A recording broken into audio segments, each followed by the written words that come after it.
狂风呼啸，暴雨如注。断崖边，我咽下一口带着腥甜的唾沫，死死盯着前方。3个身穿血红色长袍的筑基期修士呈品字形将我包围，他们身上的杀气几乎凝结成了实质。文武，交出你手里的东西，留你个全尸。我没有理会他，而是缓缓张开满是泥污和鲜血的左手，掌心里躺着一颗龙眼大小的丹药。在南域修仙界，这种神物只存在于传说中。久闻，这不可能！你区区一介散修，怎么可能炼制出这种神物？谁说这是我炼出来的？我毫不犹豫，将这绝世神丹丢入口中。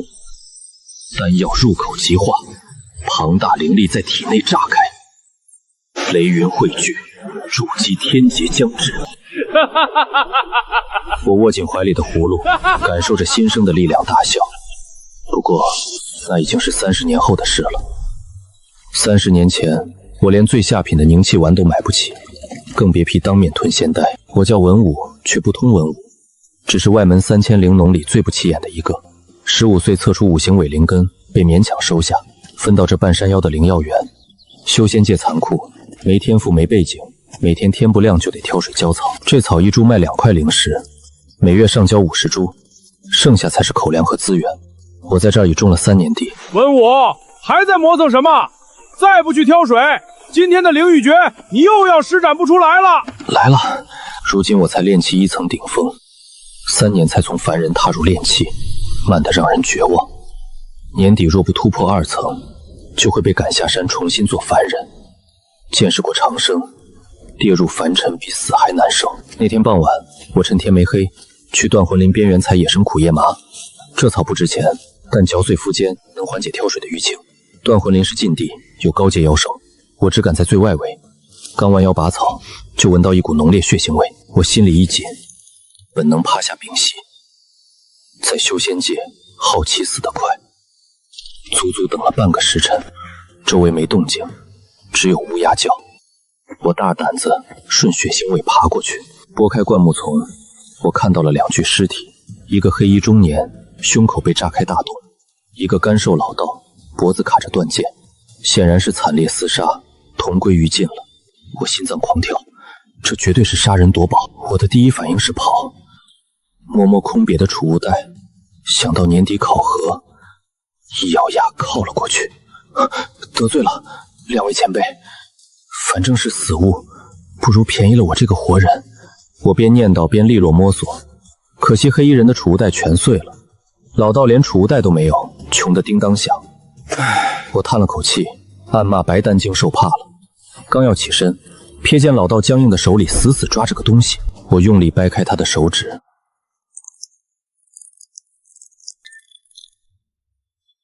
是个巴掌大的葫芦，非金非木，灰扑扑有坑洼，就像凡人集市几个铜钱的劣质葫芦。我拿起来晃了晃，里面沙沙作响，像装着小颗粒。出于直觉，我将这葫芦塞进怀里，迅速用泥土掩盖血迹，头也不回跑出断魂林。那时的我根本不知道，这个不起眼的葫芦将会怎样彻底改变一个底层凡人的命运。回到四面漏风的木屋，天已黑透。我立刻拴上门，翻过瘸腿木桌顶住，靠着墙大口喘气，后背全被冷汗湿透。底层修士命比草贱，若被人看到我摸死人东西，随便一个外门弟子都能捏死我夺宝。在黑暗中坐了很久，心跳平复后，我才小心掏出那葫芦。屋里点不起灯，只能借破窗透进的月光打量着用命搏来的战利品，非金非玉，摸着像磨平棱角的灰石头，却极轻。我探出一丝灵力，却如泥牛入海，没半点波澜，没半点灵力变动，连最低级法器都不算。难道是个凡人酒壶？但那老头临死都死死抓着它，绝不合常理。没有仙气和药香，反倒是一股刺鼻焦糊味钻进鼻腔，像熬糊的药渣。我赶紧倒在掌心里，伴随沙沙声，滚出3颗黑不溜秋的药丸。仔细一看，心彻底凉了半截。这是废丹，炼丹失败的产物，没药效，还满是火毒药渣。修士吃了轻则经脉堵塞，重则当场暴毙。难怪穷的没储物袋，原来是个炼丹走火入魔的散修，手里全是要命的毒药。正想把葫芦随便扔了，异变突生。今晚月亮很圆，一缕月华洒下，接触月光的刹那，灰葫芦表面竟浮现极半的银光。若非夜太黑，根本发现不了。我揉揉眼，凑近了看，是真的。月光化作一丝银线，缓慢而坚定地钻进粗糙的皮壁。随着月华注入，它竟多了一丝温润感。它在吸收月华。我愣住了，能自发吸收天地精华的，绝对是了不得的异宝。手止不住颤抖，一个疯狂念头闪过：这葫芦吸收月华到底是用来做什么的？看了看焦糊的废丹，又看了看正在呼吸月光的葫芦，我小心翼翼地把废丹重新塞回葫芦，盖紧枯木栓，没把它收起，而是端端正正摆在月光最亮处。那一夜我没修炼也没睡，像尊泥塑死死盯着，眼都不敢眨，直到天边泛起鱼肚白，月亮隐没，葫芦表面的银光彻底暗淡，变回了那个丢路边都没人看的破烂。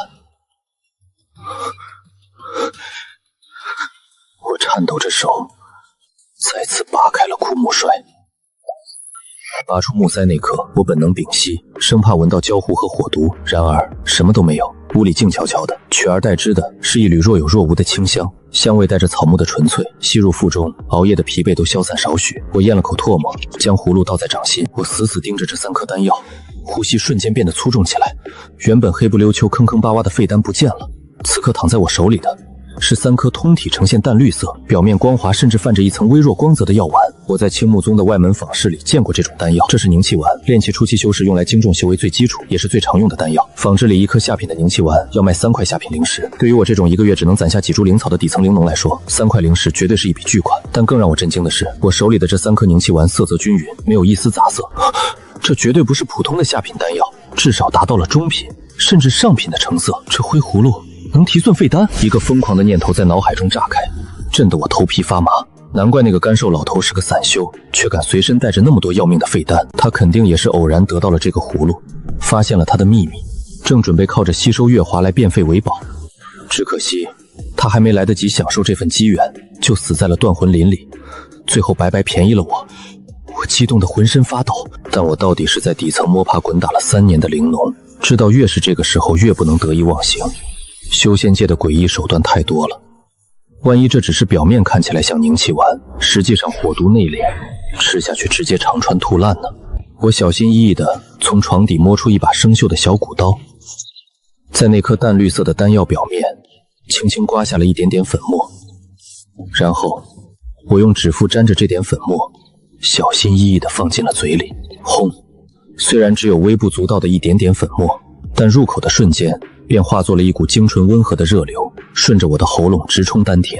没有火毒的灼烧感，没有杂质的滞涩感，只有纯粹的精纯的灵力。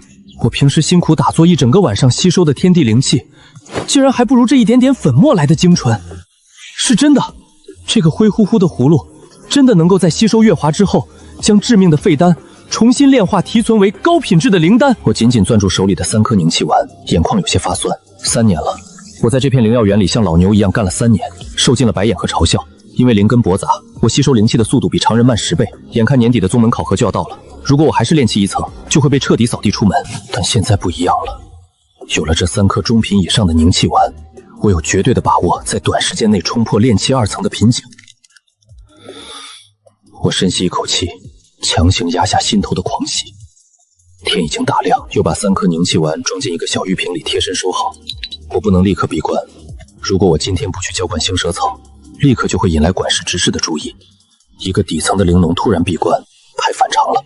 苟住才是活下去的唯一机会。我像往常一样换上那件沾满泥土的装束，挑起水桶，推开了茅草屋的破木门。哟，文武，今天起得挺早啊，怎么想通了，准备年底滚蛋前多给宗门干点活？王师兄说笑了，我天资愚钝，只能笨鸟先飞，多干点活了。他冷哼了一声，不再理我，转身去伺候他的灵药了。他根本没有注意到，低着头的我眼神中早已没有了往日的麻木与绝望，取而代之的是一种野心与炽热。只要熬过今天白天，今晚我就吞下凝气丸，冲击炼气2层。这一天的劳作，比过去3年里的任何一天都要漫长。挑水、除草、施展那生热的灵羽诀。往常做这些粗活时，我心里只有对未来的麻木和绝望。但今天，我的胸腔里却像是燃烧着一团火。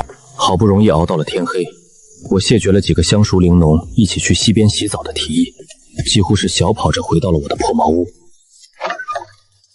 关门，落栓，顶上木桌，一气呵成。我盘腿坐在那张硬邦邦的木板床上，强行让自己做了几次深呼吸，直到心跳不再那么剧烈，这才小心翼翼地从怀里掏出那个装有3颗凝气丸的玉瓶，拔开瓶塞，倒出一颗淡绿色的丹药。那股若有若无的草木清香再次钻入鼻腔，让我精神一振。成败在此一举了，我不再犹豫，仰起头，将这颗中品以上的凝气丸吞入腹中。丹药入口即化，根本不需要咀嚼，便化作一股温热的精液顺着喉咙滑入胃部。紧接着，轰的一声闷响仿佛在我的脑海中炸开，一股极其庞大却又异常温和的灵力，如同决堤的洪水一般，从我的丹田处猛然爆发出来。我吓了一跳，赶紧闭上眼睛，默念宗门免费发放的入门功法青木诀，拼命引导着这股灵力在奇经八脉中游走。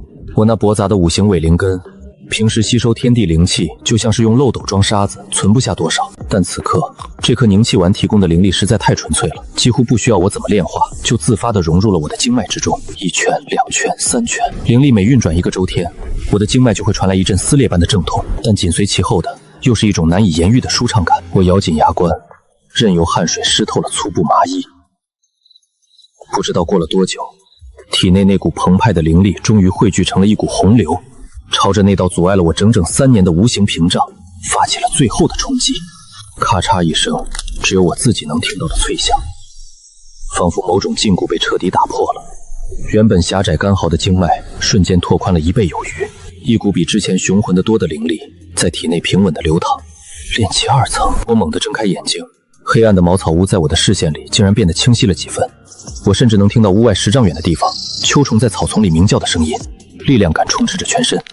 我握了握拳头，感觉现在的自己一拳就能打死一头凡间的猛虎。还没等我仔细体会突破的喜悦，肚子里突然传来一阵异响，紧接着一股令人作呕的腥臭味从我身上散发出来。我低头一看，借着月光发现自己的皮肤表面渗出了一层黑乎乎的粘毛杂质，这是突破境界后肉身排出的后天毒素和污垢。我捏着鼻子赶紧推开门，跑到屋后的水井边，打了整整3桶冰凉的井水，从头浇到脚，这才把身上的污垢洗刷干净。冰凉的井水刺激着我的皮肤，我抬起头看着夜空中的那一轮明月，嘴角终于忍制不住的疯狂上扬。3年了，我终于跨过了这道坎儿。只要到了炼气2层，年底的宗门考核我就能安稳度过，再也不用担心被赶下山去当凡人了。回到屋里，我看着玉瓶里剩下的2颗凝气丸，又摸了摸贴身藏好的灰葫芦，眼神渐渐变得深邃起来。这只是一个开始，葫芦的秘密绝不能暴露，但我需要更多的废丹来喂养它。青木宗外门3000弟子，每个月都会在山脚下的青云坊市进行交易。废丹那种东西，正经商铺肯定不卖，只能去黑市的散修地摊上碰碰运气。不过，我只是个底层的灵农，如果大张旗鼓地去收购废丹，一定会引起别人的怀疑。在修仙界，这种怀疑足以让我死上100次。看来得准备一套伪装了。我摸了摸下巴，心里暗暗盘算着，5天后赶上咱们青木宗外门1个月1次的休沐日，我可没心思像其他灵农那样去溪边抓灵鱼打牙祭，而是早早地把门给反锁了。我抠了点灶台底下的黑灰，把脸和脖子抹得漆黑，又翻出件以前过冬用的破黑棉袍，这袍子够大，连着个宽兜帽，往身上一套显得人臃肿不堪，绝对让人看不出我的身形和岁数。修仙界这地方杀人夺宝的事儿太多了，在没攒够自保的本钱之前，我宁愿做一只下水道里的老鼠。青云坊市就在山脚下30里外的一处山谷里，除开那些正经的商铺街，在坊市最深处的偏僻巷子里，还有一个只在傍晚到半夜才开张的鬼市。在那儿不问出处，不问身份，做买卖全凭眼力和胆量。天刚擦黑，我就压低了帽檐，跟着几个同样糙头露脸的散修混了进去。这里头可没有明亮的月光石，只有路两边偶尔亮起的几盏幽绿色灵火。两边摆摊的修士大多穿着黑袍，戴着面具，连叫卖声都没有。看中什么直接传音或者比划手势，这气氛真是压抑的让人喘不过气。我紧紧揣着那个玉瓶，手心里全都是汗。在鬼市里转了足足3圈，我才在一个角落的摊位前停下。摊主是个戴着恶鬼面具的壮汉，破布上摆着几件残破法器，还有一个贴着封条的黑泥罐子，罐子半敞着，里头飘出一股熟悉的刺鼻的焦糊味，是废丹，看着分量起码得有20-30克。我死死压住狂跳的心脏，故意捏着嗓子，用一种沙哑低沉的声音问他：这罐子里的垃圾怎么卖？炼气中期的火候没控制好，废了一炉聚气散，虽然是废丹，但也沾了点灵药的边。2块下品灵石全拿走。2块下品灵石去买一罐子能吃死人的毒药，这摊主简直是在明抢。但我非但没生气，反而暗暗松了口气，不怕他狮子大开口，就怕他不卖。我没立刻掏钱，而是从怀里摸出那个装有2颗中品凝气丸的玉瓶，倒出1颗在手心，迅速在摊主面前晃了一下，又马上收回瓶子里。我不给灵石，这颗凝气丸换你这罐废丹，加上一本普通的法术小册子。我压低声音，装出一副不耐烦的样子。摊主的眼神瞬间就变了，哪怕只是看了一眼，那丹药上纯正的灵气和光泽也绝对骗不了人。在黑市这种地方，这种成色的丹药至少能卖到5块下品灵石，而且还是有价无市。成交！摊主毫不犹豫的一口答应，那架势生怕我反悔。他在储物袋里摸索了一下，扔给我一本破破烂烂的线装书。这是火球术和敛息诀的残本，算甜头。我一手交出丹药，一手将黑泥罐子和破烂线装书直接扫进怀里。交易完成的瞬间，我极其敏锐地感觉到周围至少有3道目光死死落在了我的背上。露富了，哪怕只是一颗凝气丸，也足够让某些穷疯了的底层散修铤而走险。我顿时头皮发麻，一刻也不敢多待，转身就往鬼市外走。出了鬼市，我没敢直接回宗门，而是专门挑坊市外围那些地形复杂的乱葬岗和密林绕路。一边走，我一边把刚换来的敛息诀在脑海里死记硬背，拼命试图压低自己的呼吸和灵力波动。就在我路过一片矮树林的时候，前面突然传来一声极其轻微的闷哼，我立刻趴在腐烂的落叶堆里，连大气都不敢出一口。顺着树丛的缝隙看过去，几十步外，一个穿着华丽的年轻修士正捂着喷血的脖子，满眼不可置信地倒了下去。在他身后站着一个瘦小的黑影，手里还握着一把滴着血的匕首。那个年轻修士我认得，刚才在鬼市入口，他花大价钱买下了一把上品飞剑，还得意洋洋地跟同伴炫耀呢。而现在，他已经成了一具渐渐冰冷的尸体。只见那个黑影熟练地摘下年轻修士的储物袋，又往尸体上倒了一瓶化尸水，伴随着一阵黄烟和刺鼻的恶臭，那具尸体在几个呼吸间就化作了一滩血水，连骨头渣都没剩下。全程不到半炷香的时间，一个大活人就这么从世上彻底蒸发了。我死死咬住自己的嘴唇，不让自己发出半点声音，冷汗顺着额头流进眼睛里，杀得生疼。直到那个黑影离开很久之后，我才敢从地上爬起来，双腿像灌了铅一样沉，胃里更是翻江倒海。这就是真实的修仙界啊，没有半点温情和怜悯，只有赤裸裸的弱肉强食。如果你不够强，甚至只要你不够小心，下一刻变成那滩血水的就会是你自己。我捂紧了怀里的黑泥罐子，借着夜色的掩护，像个幽灵一样逃回了青木宗的灵药园。这一夜的经历简直比我过去15年的人生加起来都要惊心动魄，但也正是这一夜彻底打碎了我对这修仙界仅存的最后一点幻想。我关好房门，看着桌上装满废丹的泥罐和那个灰葫芦，眼神前所未有的坚定。我要变强，必须不择手段的活下去，然后再变强。回到茅草屋的第2天大清早，我还是跟平时一样提着那沉甸的木桶出门去打水。哟，文武，昨晚去哪儿鬼混了？眼眶黑得像被人打了一拳，走路都打飘。王师兄说笑了，昨晚修炼得太晚，急着想突破，结果一晚上没睡好，还是老样子。我表面上陪着笑，暗地里却不动声色地运转起了昨晚刚死记硬背下来的那本敛息诀。虽说这门法术只是个残本，还极其粗简，但用来伪装我现在的修为，那可是绰绰有余了。它把我体内炼气2层的灵力波动给死死地压制住。表面上看起来，我依然还是那个卡在炼气1层顶峰，随时会被宗门扫地出门的废物。俗话说得好，木秀于笼，风必摧之。在亲眼见识了黑市外头那种杀人夺宝的狠辣之后，我比过去任何时候都更加明白狗猪到底有多重要。到了白天，我就是青木宗里最勤恳最不起眼的一个底层灵农。我精心地去浇灌那几分地的星蛇草，施展灵羽诀的时候，甚至比以前还要更加卖力，故意装出一副为了应付年底考核在拼命挣扎的模样。因为只有让自己显得毫无威胁、毫无价值，才能在这残酷的修仙界里活得更久。而到了夜里，这扇门窗紧闭的破茅草屋就成了我一个人独享的修仙界。那个花了我一颗中品凝气丸换回来的黑泥罐子，对我来说简直就是一座宝库。那里面可是整整装了32颗炼制失败的废丹聚气散啊！每次碰到晴朗的夜晚，我都会把那个灰扑扑的葫芦恭恭敬敬地摆在月光最亮的地方，就这么看着它表面浮现出一层银色的微光，贪婪地吞吐着月华，然后再把那些散发着焦糊味和致命火毒的废丹给一点点淬砺成散发着草木清香的中品，甚至是上品的聚气散。每当看到这一幕，我这心里头就充满了那种难以言喻的踏实感。修仙界里常说财履法地，这财字永远都是排在第一位的。这个能变废为宝的灰葫芦，就是我安身立命，甚至敢去奢望长生大道的最大本钱。如今有了这么充足的丹药供应，修为以一种连我自己都觉得害怕的速度在那稳步攀升。从炼气2层初期到中期再到后期，那曾经阻挡了我整整3年的经脉淤塞，在这种精纯药力的日夜冲刷之下，早就变得不堪一击了。除了每天提升修为，我把剩下的所有时间和精力全都砸在了那本破破烂烂的法术册子上。火球术，这是修仙界里最烂大街的一种5行基础法术，但它就是我目前唯一能拿得出手的攻击手段。为了不引起其他任何人的注意，我每天深夜都会偷偷摸摸地溜到断魂林最边缘的一处废弃矿洞里头去练习。刚开始练的时候，我只能在指尖上勉强凝聚出一朵黄豆大小的火苗，微弱的连一根干柴火都点不着。但我压根没气馁，我本来就灵根驳杂，资质愚钝，唯一能依靠的就只有拿命去熬了。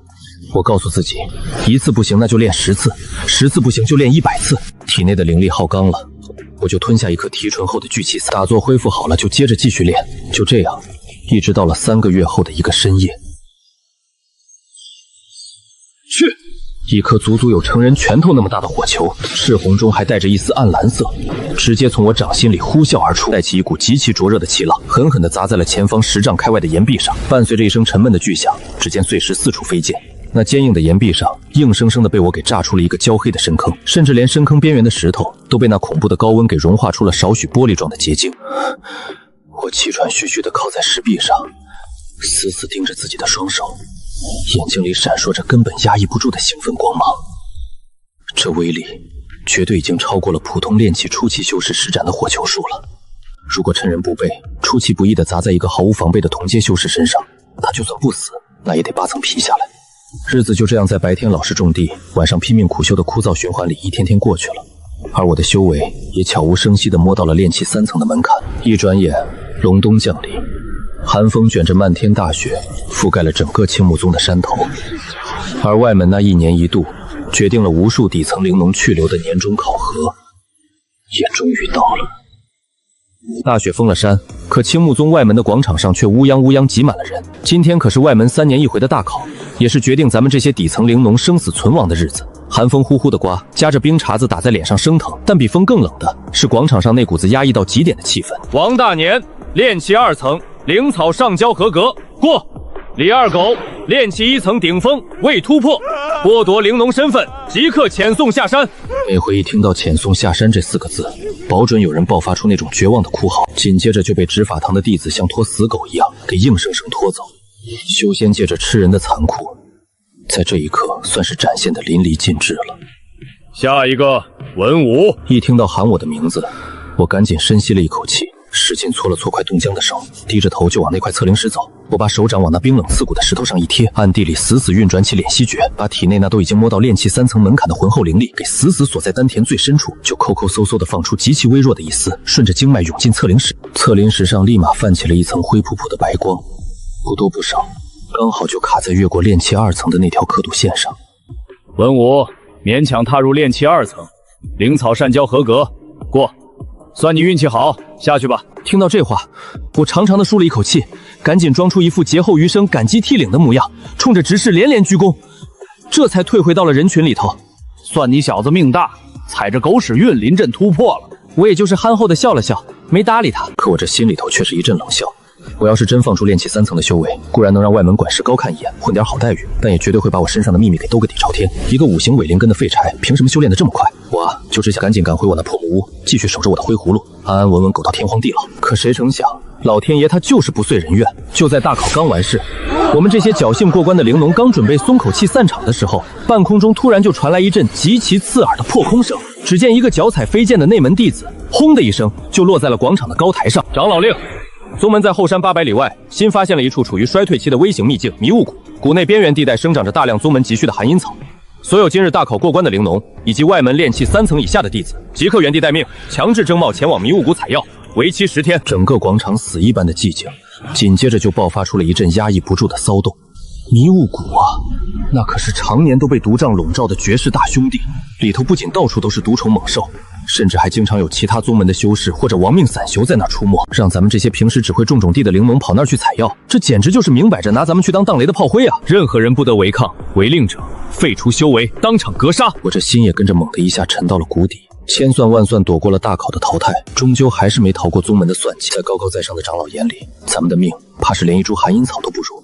但我半点没慌，在黑市见识过那种杀人夺宝的场面之后，我这神经早就被打磨得跟铁丝一样坚韧了。我默不作声地退到了人群的最边缘，脑子里开始飞快地盘算起自己手里捏着的底牌。修为是炼气3层，法术有那威力远超同阶的火球术，还有用来藏拙的敛息诀。趁着宗门调集非洲的当口，我借口尿急，赶紧躲到了一个偏僻的角落里，手脚麻利地清点了一下怀里的家当。灰葫芦，这可是绝对不能离身的命根子。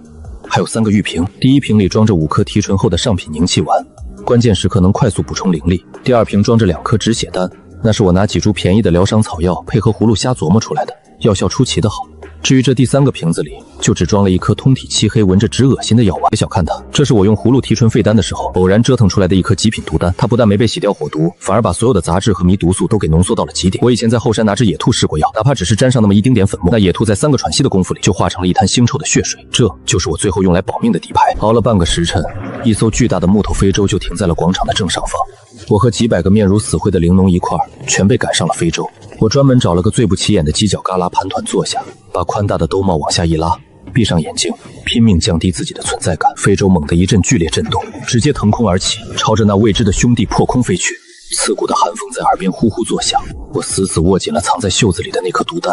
兜帽阴影里的眼神变得冰冷，想让我死没那么容易。非洲在迷雾谷外围康当一下重重落了地，舱门一开，一股子刺鼻的腥臭味混着灰白色的迷雾直接就灌了进来。10天后带够30株寒阴草回到这里集合，交不求的就留在谷里当花肥吧。滚下去！咱们这群灵农啊，简直就像被赶鸭子似的，跌跌撞撞的就被轰进了浓雾里。我脚刚一沾地，二话不说赶紧运转起敛息诀，整个人跟条泥鳅似的，呲溜一下钻进半人高的灌木丛，赶紧脱离了人群。在这种没王法的鬼地方，最吓人的往往不是什么毒虫妖兽，而是身边那些杀红了眼的同门师兄弟，傻乎乎的跟着大部队走，那纯粹是给那些修为高的外门弟子当套雷的炮灰。这迷雾谷里头根本看不出多远，连神识都被压制在周围1、2丈的范围。我小心翼翼地踩着脚底烂透的落叶，手里死死攥着那把生锈的剔骨小刀。前头3天，我靠着比谁都小心，躲开了2头炼气初期的妖狼，还在几道阴暗潮湿的石缝里成功摸到了12株挂着冰霜的寒阴草。照这么个进度算，10天凑齐30株不算难事儿。可谁能想到，就在第4天傍晚，还是出岔子了。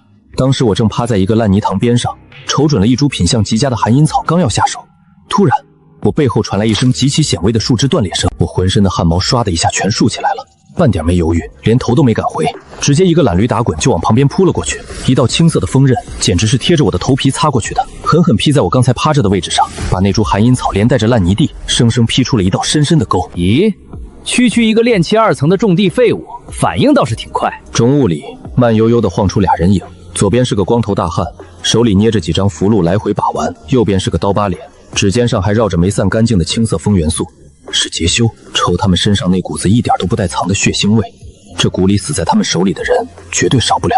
我赶紧扫了一眼这2个人的修为，光头是炼气3层，刀疤脸是炼气2层顶峰。我故意让自己的声音听起来直打哆嗦。2位道友，我只是个外门种地的，身上就这几株刚采的寒阴草，全给你们，留我条小命行不行？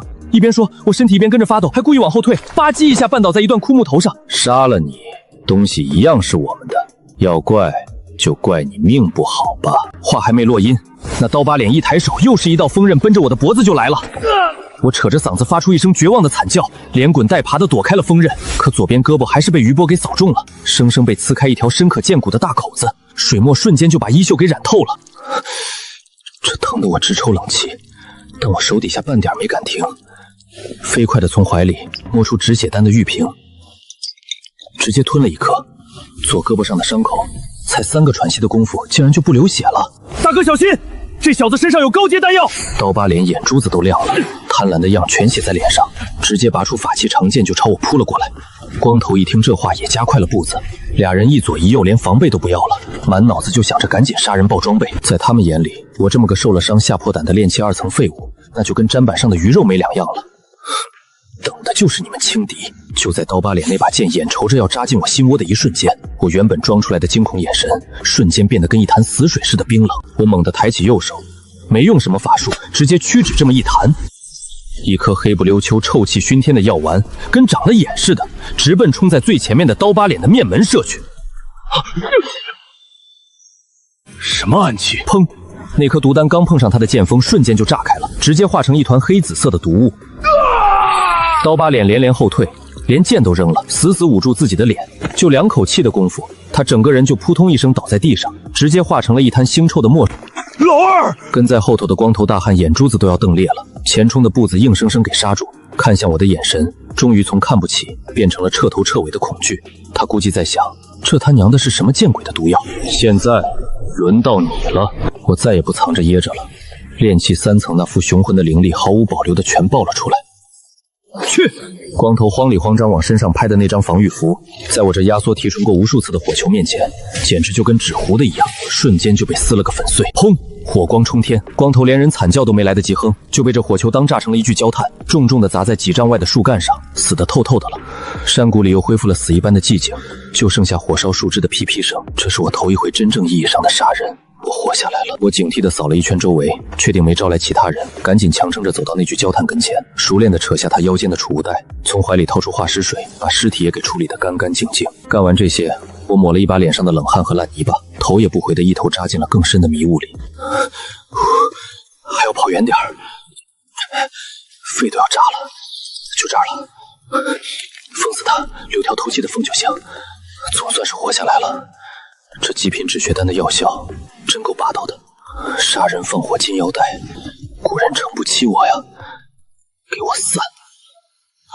发财了，70多块下品灵石，我这底层玲珑种一辈子地都攒不下这么多。玄铁盾牌，好东西，还有几张护身符箓。这把飞签至少是件中品法器，还有玉匣，这装的是这么多寒阴草，整整45株，加上我自己的12株，任务早就超额了。难怪那么多散修放着安稳日子不过，非要当劫修。辛辛苦苦种地3年，真不如在这谷里杀2个人来得快。但这种刀尖舔血的日子绝对不能常干，常在河边走哪有不湿鞋？今天算我运气好，要碰上个炼气中期的硬茬子，变成一滩血水的就是我了。灵石、符箓、玄铁盾、飞剑全给我藏好，这寒阴草留够30株就行，多交1株都会惹来不必要的盘问。低调低调，剩下的6天我就在这儿死磕了，外面爱怎么杀怎么杀，谁也别想让我挪窝。趁着这几天巩固一下修为，再把这玄铁盾祭炼好，活命的筹码就又多了一份。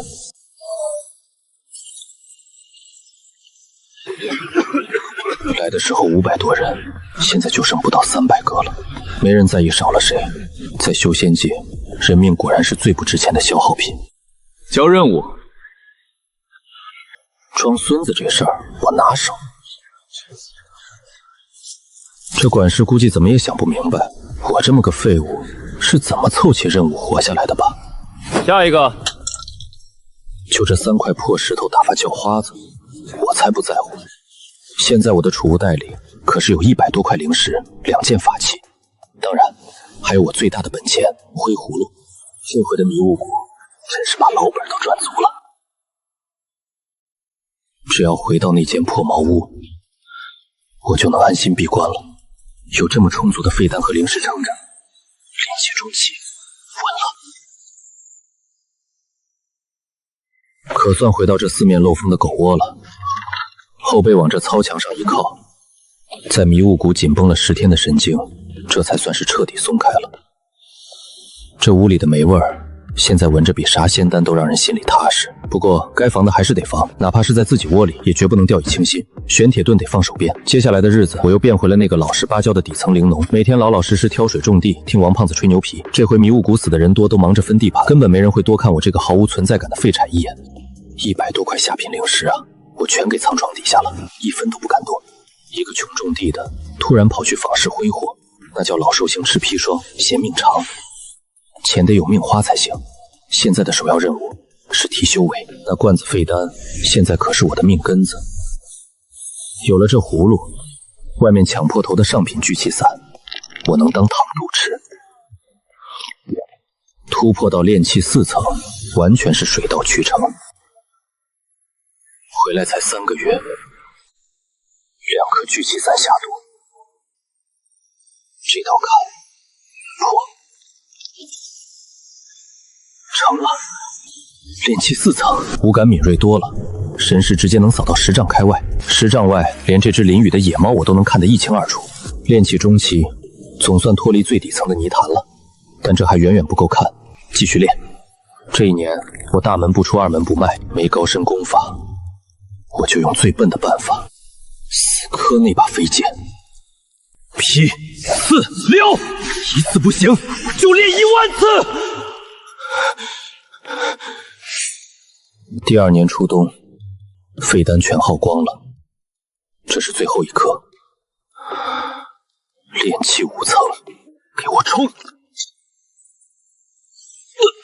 这股灵力太猛了，撑住！拼了！大周天循环，转起来！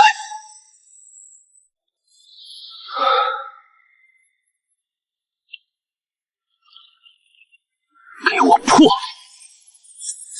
炼气5层，